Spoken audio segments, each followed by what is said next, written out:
Russia still has enough funds to continue the war, but some cuts have already been made.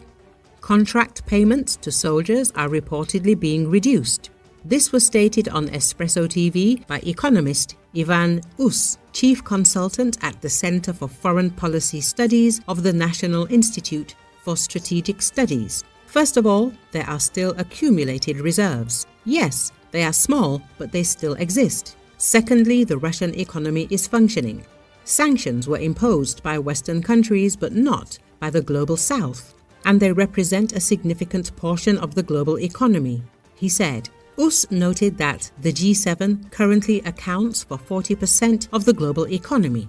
Russia's normal relations with countries of the global South allow it to keep functioning. But even though there's still money to keep the war going somehow, we are not seeing cuts. It's no secret that contract payments in Russia are being reduced. These are the first warning signs that big problems are coming soon. The Economist concluded, if soldiers' salaries are cut, it is expected to lead to rebellion and disobedience in the Russian army. Russian military personnel pay for repairs to their service vehicles with combat grenades. This is evidenced by intercepted communications obtained by specialists from the main intelligence directorate of the Ministry of Defense of Ukraine. In a conversation intercepted by intelligence officers, a resident of the Bryansk region talks about the realities of commodity money relations in Russia. They detained one guy in Voronezh, paid him off. In short, they found grenades at home. He helped the soldiers repair the car, and instead of money, he took a grenade and something else, she says. According to the Russian woman, it is becoming increasingly dangerous to travel around the Bryansk region due to the fighting. A military vehicle was blown up on a dirt road, so now you shouldn't even go into the forest, she warns. Russia is paying an extremely high price for its invasion of Ukraine.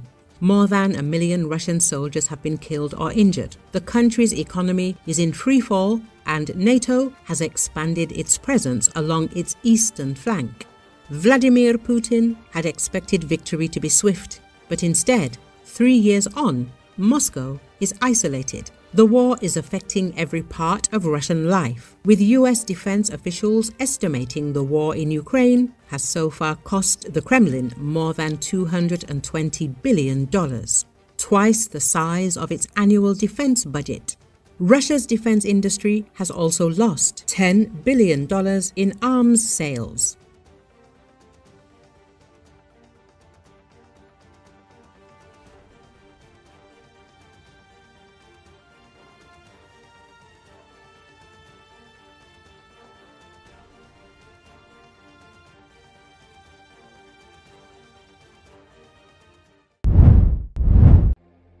Russian President Vladimir Putin on Monday condemned the unprovoked aggression towards Iran as he met the country's foreign minister for talks in Moscow. According to Associated Press, during a meeting with Iranian Foreign Minister Abbas Araghchi, Putin said the strikes had no basis and no justification. He added that Russia, one of Iran's key allies, was making efforts to provide assistance to the Iranian people.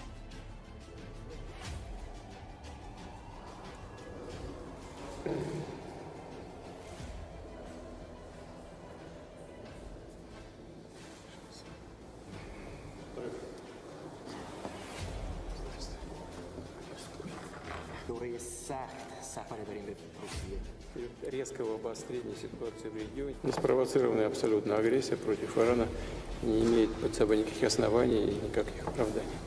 Это и вокруг вашей страны.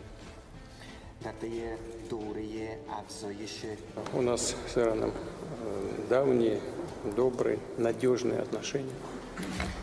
روابط ما با ایران سوابق طولانی و خوب داره. Мы со своей стороны предпринимаем усилия для того, чтобы оказать содействие иранскому народу. از طرف خودمون ما تلاش میکنیم که بتوانیم به مردم ایران مساعدت بکنیم. Как вы знаете, я провел телефонный разговор и с президентом Соединенных Штатов, и с премьер-министром Израиля, с президентом Арабских Эмиратов, с президентом вашей страны. دلیل علیه ایران هیچ اساسی ندارد. Russia and China on Sunday condemned U.S. and Israeli strikes on Iranian nuclear sites. According to Associated Press, several close U.S. allies urged a return to the negotiating table in the wake of American strikes on Iran that fueled fears of a wider conflict, while noting the threat posed by Tehran's nuclear program. Some countries and groups in the region, including those that support Iran, condemned the move while also urging de-escalation. U.S. President Donald Trump had said Thursday that he would decide within 2 weeks whether to get involved in Israel's war with Tehran. In the end, it took just days. Washington hit 3 Iranian nuclear sites early Sunday. The international community must uphold justice and concrete efforts, and report on the situation and restore peace and stability, China's ambassador to the UN told an emergency meeting of the Security Council.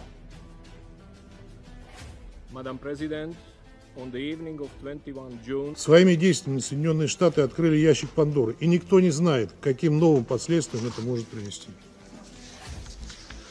Выступая в этом зале уже трижды за прошедшие 10 дней, генеральный директор МАГАТЭ Рафаэль Гросси предупреждал, что удары по объектам иранской атомной инфраструктуры могут иметь абсолютно непредсказуемые последствия и создают огромную угрозу ядерной и физической ядерной безопасности не только в Исламской Республике, но и для региона и мира в целом.